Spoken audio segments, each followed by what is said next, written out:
বিরতির পর স্বাগত। নেশার বিরুদ্ধে যুদ্ধ ঘোষণা করেছে রাজ্য সরকার। ইতিমধ্যেই পুলিশ মাঠে ময়দানে। আজ আবারও এক কন্টেইনার গাড়ি থেকে উদ্ধার 10 লক্ষাধিক টাকার নেশা জাতীয় কফ সিরাপ জব্দ করেছে বাজারি থানার চোরাই বাড়ি থেকে এবং আটক করা হয়েছে গাড়ির চালককে। 5 দিনের মাথায় ফের বাজারি ছড়ার চোরাই বাড়ি পুলিশের হাতেই ধরা পড়ল 6 চাকার কন্টেইনার গাড়ি, যেখান থেকে প্রায় 10 লক্ষাধিক টাকা নেশা জাতীয় কফ সিরাপ উদ্ধার করা হয়েছে। সেই বিষয়টা নিয়ে আমি আরো বিস্তারিত জানবো। টেলিফোন লাইনে রয়েছে কদমতলা থেকে নিউজ ভ্যানগার্ড প্রতিনিধি আব্দুল হান্নান। আনন্দা, এই মুহূর্তে কি খবর উঠে আসছে?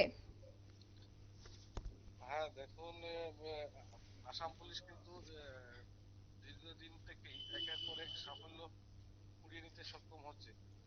ঠিক সেইভাবে তাদের রুটিন তল্লাশিতে গতকাল ভোর রাতেও একটি কন্টেনার গাড়ি নাকা চেকিং এ পৌঁছালে কর্তব্যরত পুলিশ কর্মীরা গাড়িটিকে সন্দেহ করে আটক করে এবং আজ ভোরে যখন তল্লাশি চালায় তখন বিভিন্ন সামগ্রী, যেমন শীতবস্ত্র, কম্বল এর বান্ডিল ছিল, সেগুলো থেকে বিপুল পরিমাণ নেশাজাতীয় কফ সিরাপ উদ্ধার করতে সক্ষম হয় তারা, এবং সাথে লরি চালককেও আটক করা হয়েছে। দেখো হানান, প্রতিনিয়ত আমরা দেখতে পাই এই সব জায়গা দিয়ে লরি বোঝাই বিভিন্ন নেশা সামগ্রী পাচার হচ্ছে। সেক্ষেত্রে পুলিশ বিভিন্ন সময় তল্লাশি চালাচ্ছে, কিন্তু তারপরেও কিভাবে আবারও নেশা সামগ্রীগুলি এভাবে পাচার হচ্ছে, কি মনে করা হচ্ছে এই বিষয়টা নিয়ে?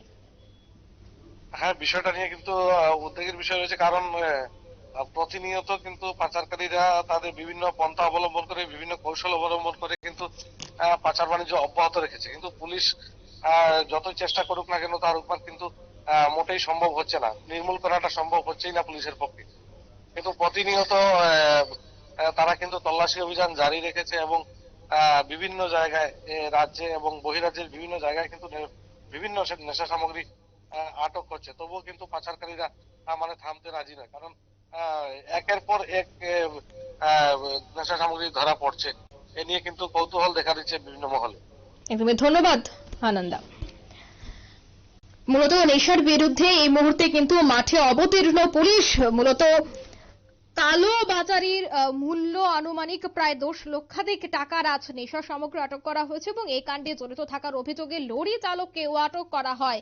তার নাম ভরত দেববর্মা, বাড়ি ত্রিপুরা, এবং স্থানীয় পুলিশের পক্ষে ধৃতের বিরুদ্ধে এই মুহূর্তে এনডিপিএস ধারায় মামলা হাতে নিয়ে তাকে রাতভর বাজারি থানায় আটকে জিজ্ঞাসাবাদ করার পর বৃহস্পতিবার মেডিকেল চেক আপ করিয়ে জেলা আদালতে তোলা হবে বলে এই মুহূর্তে সূত্র মারফত খবর উঠে আসছে। নিয়ে নিচ্ছে ছোট্ট একটি বিজ্ঞাপন বিরতি, রয়েছে অন্যান্য সংবাদ, সাথে থাকুন।